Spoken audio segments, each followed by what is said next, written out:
records have coordinates associated with them, you can use that button on the right there to digitize the record into the geodatabase. So it'll actually just go through automatically, read those coordinates you've imported in, and create a feature on the map at that exact location. Otherwise, if you didn't have that geographic information for a road design drawing or something, then you'd have to just physically go to the map and digitize a point there, and then you've got the geospatial information associated with that. Next. I just described this slide where you can import data from an external database using this linked table feature there. So that's a real quick overview. Next slide, Josh, of how this works and what it looks like. In review, the way a project would start would be for, first of all, to sit down and review all the data sources and what your priorities are. You may have data sources that have different value. For example, you might have some maps or drawings or something that are used every day by different people in the organization. Those probably have more value than others that are just used occasionally. So we might talk about all those things and figure out where money you spend on this is best spent to get the most bang for your buck. We then design the GIS. Which attributes do we want to include with each record? Which attributes are important to you? Which attributes can we put into a database, and which can we just leave on the scanned original for people to pull off there instead of spending money to enter them into a database? Then we just scan the documents, consolidate all the digital data files, do whatever data entry is required to attribute them, and then publish this information to the ArcIMS environment so that it's available to you and your organization in a browser. Skip the next slide and go to the next one after that. Yeah. Next slide. Yeah, go ahead. Next one. Yeah. Web hosting, where and how we host this data is another design consideration. We can host it, or a lot of organizations, you guys probably already have geospatial data hosted, in which case that's fine too. It can be hosted there. It's because it's based on ESRI or other common software environments, SQL Server, Access, things like that.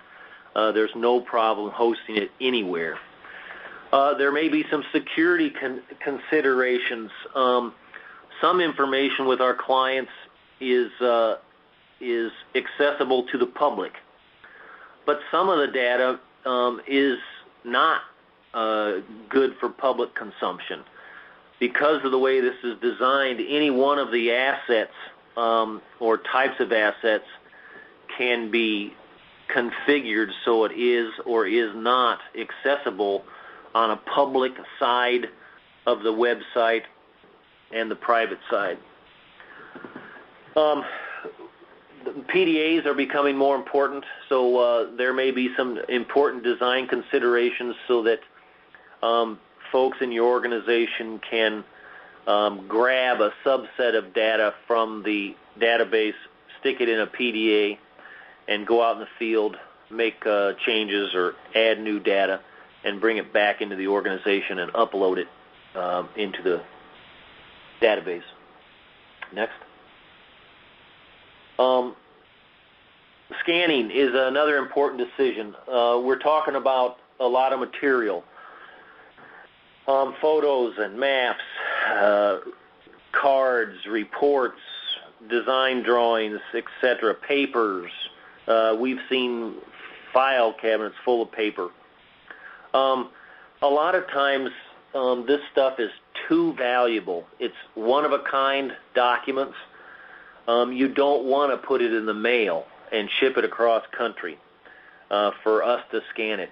That's okay. We're open to sending our folks up there with a scanner in hand and scanning it on site if necessary.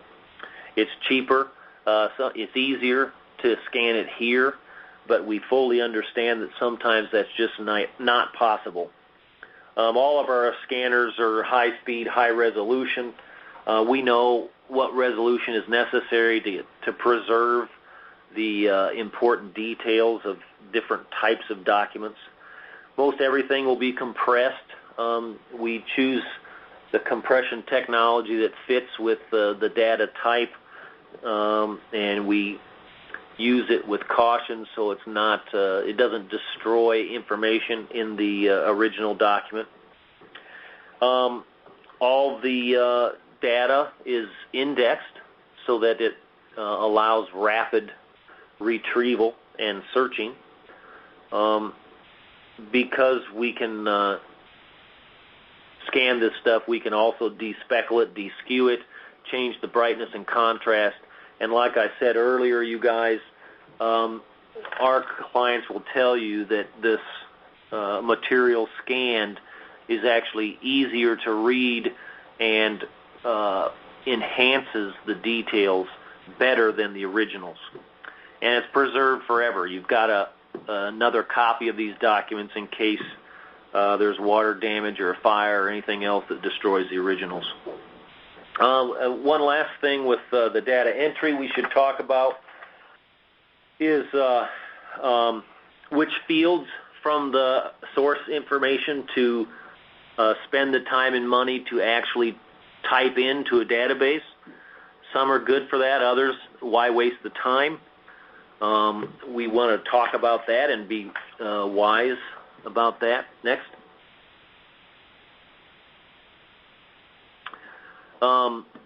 Then we need to talk about browser technology. And do you want just a text site where we are just searching through the database and don't have the map, or do we want both the text side of the website and the map side of the website and have access to the information in both a textual and a geographic manner? Next slide, Josh. The short answer to this is yes, you can do this yourselves. None of our clients have tackled the entire project themselves because most everybody realizes it takes too much time.